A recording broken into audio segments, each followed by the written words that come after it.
সকালবেলা ঘুম থেকে উঠে শরীরটা প্রচণ্ড ম্যাচম্যাচ করছিল। উঠেছিলাম 3:45-র সময়, মেডিটেশন করেছি, মেডিটেশন করে ওখানেই শুয়ে পড়েছি, ঘুমিয়ে পড়েছি। দাদা ভাই বেরিয়ে গেছে 6:45-টায়, আমার না হুঁশ না তাল না জ্ঞান। আর ছেলে বেরিয়ে গেছে 6টায়। ঘুম আর ঘুম, ঘুম থেকে উঠলাম, ছেলে এলো, আসার পরে একেবারে ভাল লাগছিল না। তারপরে নাইটিটা চেঞ্জ করে ভাবলাম একদম ভিডিও বানাবো কাপড় পরে, ইউটিউবে একদম ভিউস আসছে না, তাই চা করে নিলাম আর কাপড় পরে ভিডিও স্টার্ট করলাম। আমাদের দাদা ভাই কদিন ধরে শাক খেতে চাইছে, যেহেতু আমি বাজারে গেলাম না, ভাবলাম যাই ঝর্ণা বৌদির কাছে লাউ শাকটা চাই। যেমন ভাবা তেমন কাজ, লাউ শাক চাইলাম আর বৌদি বললো আগের দিনে তো তোমাকে বলেছিলাম। আমি বললাম তাহলে তুমি একটু আমাকে লাউ শাক দিও, আর সেটাই তোমার দাদাকে বলছিলাম। আমি আজকে চাইনি, আমি বললাম তুমি আমাকে একটু দিও তো। তো দেখি কেটে নিয়ে এসে বললো তুমি কি আর নেবে? আমি বললাম না, আর কি হবে।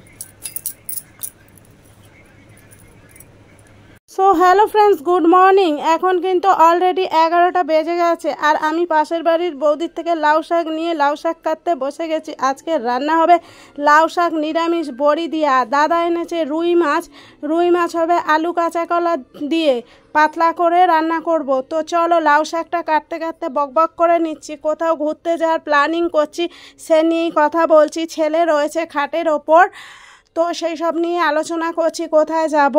সব ভালো, সব ভালো। আমি সারাক্ষণ লেকচার মারি, কিন্তু যখন দিনের শেষে ঘুরতে যাওয়ার টাইমটা আসে তখন আমি আর এই রোদ্দুর হেনা তেনা নানান রকম এক্সকিউজ দেখাতে থাকি। আর তোমাদের সঙ্গে ভয়েস ওভার করছি, আমার ছেলে শুনতে পাচ্ছে, ওখানে মোবাইল চালিয়ে রেখেছে।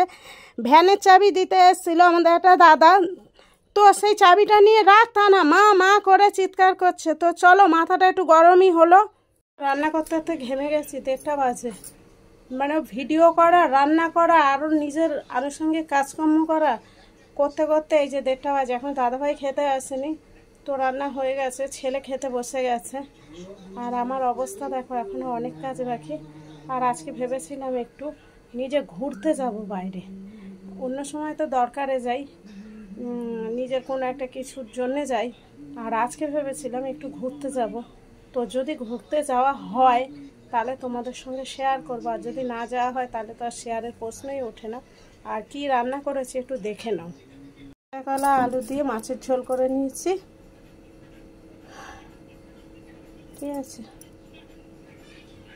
এই যে লাউ শাক, লাউ শাকটা কমই, কারণ আমি অল্প একটু নিয়েছিলাম, তোমরা তো দেখেছো। তার থেকে আবার কটা পাতা রেখে দিয়েছি বাটা খাবো বলে। আমি কালকে করব, সুন্দর করে প্লাস্টিকে ভরে ফ্রিজে রাখবো। আর গিয়ে ছেলেকে একটু লাউ শাক দিয়েছি, তো চাটনিটা দেখাচ্ছি, একটু বাকি চাটনিটা, তাহলেই শেষ। আর এই যে চাটনিটা একটু দেরি হলো। আজকে আমার চাটনি দেখেছো পাতলা, আজকে চাটনিতে টমেটো আম। তার কারণ এই দেখো আটিটা একটু পুড়ে গেছে।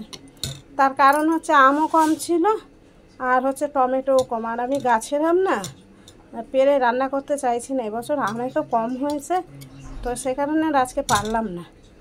তো চলো ফ্রেন্ডস, এই ছিল আজকে রান্না বান্না। ভিডিওটা যদি ভালো লাগে একটু লাইক কমেন্টস করে যেও। টাটা।